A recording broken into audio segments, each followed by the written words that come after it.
Hello and welcome to part 2B of our series of videos on Libre flash glucose scanning.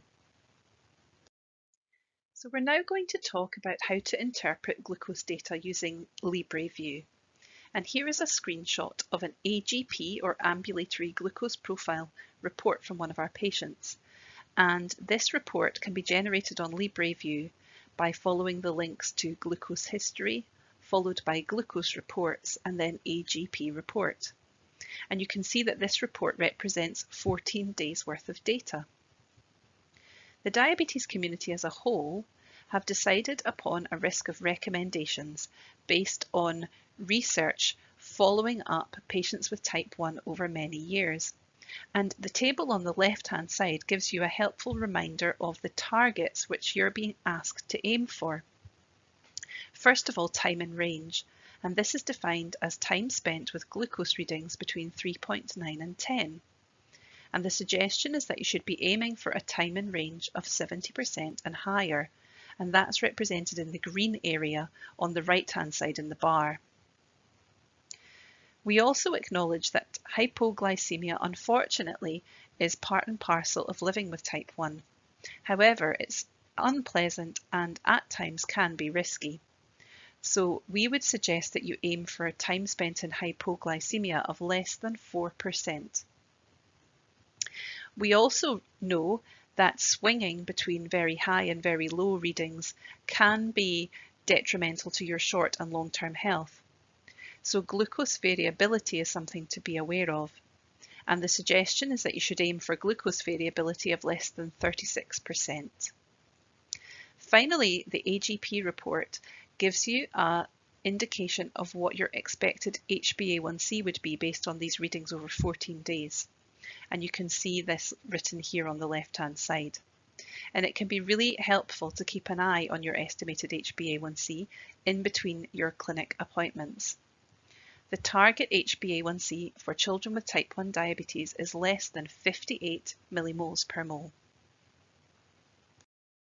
Here is an example of the centre section of the ambulatory glucose profile, where you will see a graph like this.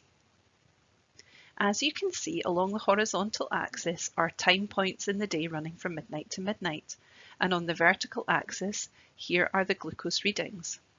This graph is created by looking at all of your child's glucose data over a 14-day period. The dark blue line is the median line. That's the central value if you were to look at all readings taken at that particular time of the day. The darker blue shaded area represents 50% of all readings, and the lighter blue shaded area 90% of all readings. You should be aiming for a nice narrow caterpillar because that shows there's less variability in glucose readings. If the caterpillar is very broad, then that shows that your child is swinging from extreme highs to extreme lows, and variability would be something to work on. The two green horizontal lines on the graph indicate the target range of between 3.9 and 10. So you should be aiming for your child's median, or the dark blue line, to be between these two values, and ideally for the dark blue shaded caterpillar to be between these two values. This screenshot is taken from the Glucose Pattern Insights page for one of our patients. It looks very similar to the ambulatory glucose profile, but Abbott have this traffic light system which is produced, which can help to signpost you towards problematic times of the day. In this example, you can see that this child's median glucose reading throughout the 24-hour period is green and therefore okay. However, in the evening, there is a red traffic light for this child being at risk of hypoglycemia.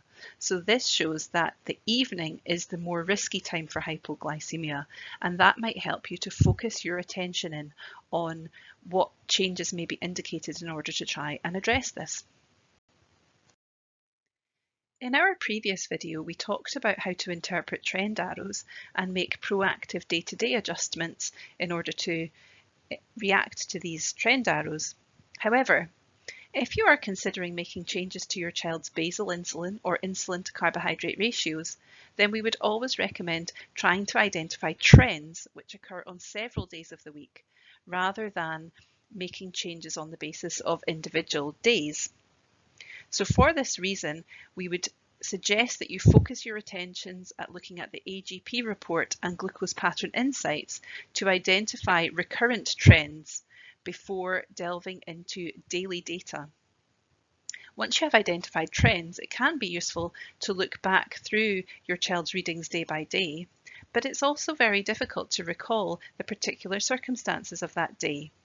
So for this reason, it can be quite helpful to use the event marker function on LibreView, whereby you can annotate things so that you can recall details such as when your child ate their meals or when they were doing sports. And this can be done if you're using the handset or if you're using a smartphone. Some of you may be wondering why our target glucose range isn't set at between 4 and 7 and why we're not asking you to aim for a time in range of 100%. And that's because we know that when you're using flash glucose sensing and therefore able to obtain continuous glucose information such as this, that it's unrealistic to have a flat glucose profile all of the time. Even those who do not have diabetes will have fluctuations in their glucose readings after they eat. And one of the most common patterns that we see is illustrated here. You can see that in this individual's ambulatory glucose profile, their median reading and the dark blue shaded area lifts above the target of 10 after breakfast time at around 8 o'clock in the morning. However, a couple of hours later, it does settle back down into the target range. And when you look at the day-to-day data, it's illustrated once again, a rise at around 8 o'clock, coming back down to baseline again at around 10:30. So provided this individual is accurately carbohydrate counting for breakfast and remembering to pre-bolus for breakfast, there aren't any changes that we would suggest as a result of seeing this pattern. Because if we altered the insulin to carbohydrate ratio at breakfast, we might end up inducing hypoglycemia by giving too much insulin. So this we would consider to be a normal variation of a post-breakfast spike in glucose readings. And it's important that you're prepared for this because when you've been used to finger pricking pre-meal, sometimes being faced by this amount of information can be rather daunting. So if you're worried that you're seeing this kind of pattern and you're not sure whether it's normal or whether changes are indicated, then please just get in touch with the DOT team and we would be happy to talk it through with you. Here is another example. If you look at this individual's ambulatory glucose profile, the thing which really stands out is that they're spending a lot of time in hypoglycemia, far above our recommended 4% or lower. And when you break it down over the 24-hour period, you can see that the risky time for hypoglycemia is between around midnight and 9 o'clock in the morning, presumably when this individual is asleep. Looking at the day-to-day data, this is illustrated once again, that they are scanning frequently overnight and finding that they are hypoglycemic. So this pattern of overnight hypoglycemia would not be considered normal, and in this situation, changes would be indicated in order to avoid this. Some changes might be, for example, looking at the bolus dose of insulin which is being administered for a late supper, because maybe that is too high. Or perhaps the individual's basal insulin needs to be cut back. Upon review of this ambulatory glucose profile, the thing that stands out is that this individual is spending too much time with readings above target, and that during the day their degree of variation, or the width of the caterpillar if you like, is too much. When we look at the day-to-day data, this is also illustrated that most of the scanned readings during the day are above target. So this pattern of daytime high readings and too much variability is an indicator that something needs to change. Reasons for this could be that the individual's forgetting to take their bolus insulin when they're eating, or that their insulin to carbohydrate ratios or sensitivity factor need to be changed. Let's recap some of the general principles of deciding whether or not insulin dose adjustments are necessary. And here I'm assuming that you've already ensured that you're following our basic golden rules, such as accurate carbohydrate counting and pre-bolusing ahead of eating. As I've said several times, if you think that your child's insulin doses need to be adjusted, then you should be doing so on the basis of patterns which you have identified, which occur on several days of the week. Your child's fasted glucose readings are the best guide as to whether their basal insulin is correct. That's their long-acting Lantus injection or Tresiba, or their basal flow through their pump. So these are the readings usually overnight and taken before meals.